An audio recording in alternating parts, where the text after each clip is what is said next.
നമസ്കാരം. സുനിത കുക്കോസിൻ്റെ മറ്റൊരു പുതിയ വീഡിയോയിലേക്ക് എല്ലാവർക്കും സ്വാഗതം. ഇന്ന് ചെയ്യുന്നത് വളരെ ടേസ്റ്റി ആയിട്ടുള്ള അതേസമയം ഒരു വെറൈറ്റിയാണ് കേട്ടോ.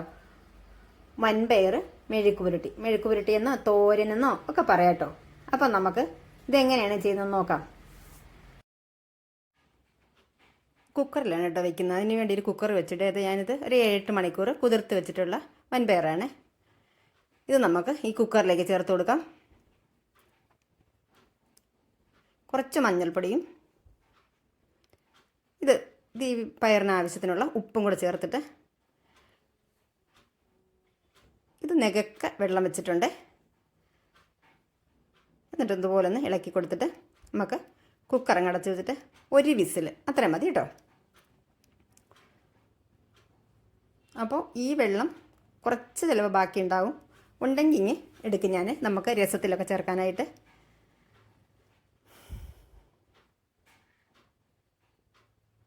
ഇതാ ഒരു വിസിൽ വന്നു, കുക്കർ ഓഫ് ചെയ്തു. ഇനി ഇതാ കുറച്ച് ചെറിയ ഉള്ളി, കുറച്ച് ചതച്ച വറ്റൽമുളക്, ഇത് രണ്ടും കൂടെ ഒന്നുകൂടെ ഒന്ന് ചതച്ചെടുക്കുവേ. എന്നിട്ട് ഇതാ ഒരു പാൻ വെച്ചിട്ട് അതിലേക്ക് വെളിച്ചെണ്ണ ചേർത്ത് കൊടുത്തു. വെളിച്ചെണ്ണ തന്നെ ചേർക്കണം കേട്ടോ. എന്നിട്ട് ഈ ചതച്ച ഉള്ളിയും വറ്റൽമുളകും ഇല്ലേ അതങ്ങ് പാനിലേക്ക് ചേർത്ത് കൊടുത്തു.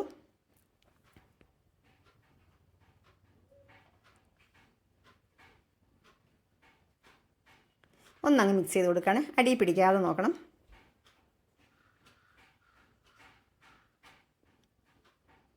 നല്ലതുപോലെ ഇളക്കി കൊടുക്കുകയാണ്. ഇത് നല്ലതുപോലെ ഒന്ന് ഫ്രൈ ആയി വരണം കേട്ടോ, അപ്പോഴാണ് അതിൻ്റെ ടേസ്റ്റ്.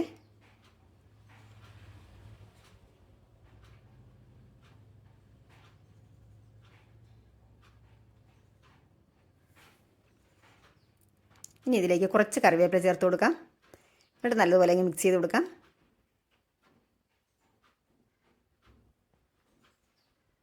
ഇനി ഈ മസാലയ്ക്ക് ആവശ്യത്തിനുള്ള ഉപ്പ് അതോടങ്ങ് ചേർത്ത് കൊടുത്തിട്ട് ഒന്നങ്ങ് മിക്സ് ചെയ്ത് കൊടുക്കാം.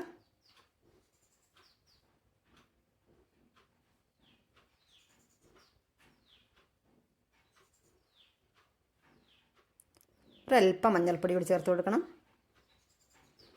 ഒന്നങ്ങ് മിക്സ് ചെയ്യാം.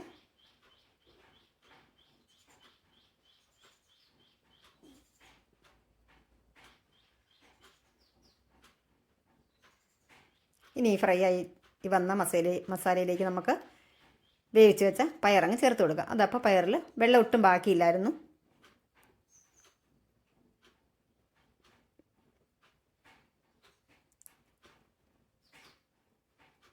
നല്ലതുപോലെ അങ്ങ് യോജിപ്പിച്ചെടുക്കാം.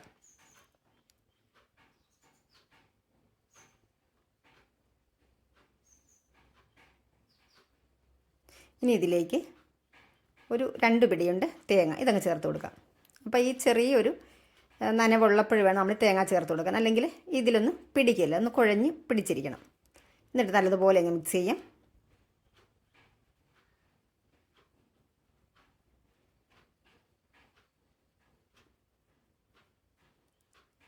അപ്പോൾ നമ്മുടെ ചാനൽ സബ്സ്ക്രൈബ് ചെയ്യാതെ കാണുന്ന ഒരുപാട് കൂട്ടുകാരുണ്ട് കേട്ടോ. ദയവായിട്ട് സബ്സ്ക്രൈബ് ചെയ്തൊന്ന് സപ്പോർട്ട് ചെയ്യണം കേട്ടോ. എന്നിട്ട് ആ ബെല്ലൈക്കനോടൊന്ന് പ്രസ് ചെയ്ത് വെക്കണേ, അപ്പോഴേ എൻ്റെ വീഡിയോസൊക്കെ നിങ്ങളിലേക്ക് എത്തുള്ളേ. അപ്പോൾ ഏകദേശം നമ്മുടെ പയറൊന്ന് തോർന്ന് വന്നിട്ടുണ്ട്. ചെറിയ രീതിയിൽ ഒന്ന് കുഴഞ്ഞെന്ന് പറയാൻ പറ്റത്തില്ല, ചെറിയൊരു നനവോടെ ഇരുന്നെങ്കിലാണ് കേട്ടോ. അല്ലെങ്കിൽ ഈ തേങ്ങയൊക്കെ വേറെ ഒരു ഇതിൽ കിടക്കും, ഈ പയറിലിങ്ങനെ പൊതിഞ്ഞിരിക്കത്തില്ല. അപ്പോൾ ഇതാണ് കേട്ടോ ഇതിൻ്റെ ഒരു പാകം എന്ന് പറയുന്നത്. അപ്പോൾ ഏതാണ്ട് നമ്മുടെ മെഴുക്കുപുരട്ടി ഇവിടെ റെഡി ആയിട്ടുണ്ട്. തണുക്കുമ്പോഴത്തേക്ക് നല്ല പാകത്തിനായിട്ടുണ്ടാവും കേട്ടോ. അപ്പോൾ ഇന്നത്തെ വീഡിയോ എല്ലാവർക്കും ഇഷ്ടപ്പെട്ടെന്ന് വിചാരിക്കുകയാണ്. വീണ്ടും മറ്റൊരു നല്ല വീഡിയോയുമായി വരുന്നത് വരെ എല്ലാവർക്കും ടാറ്റാ.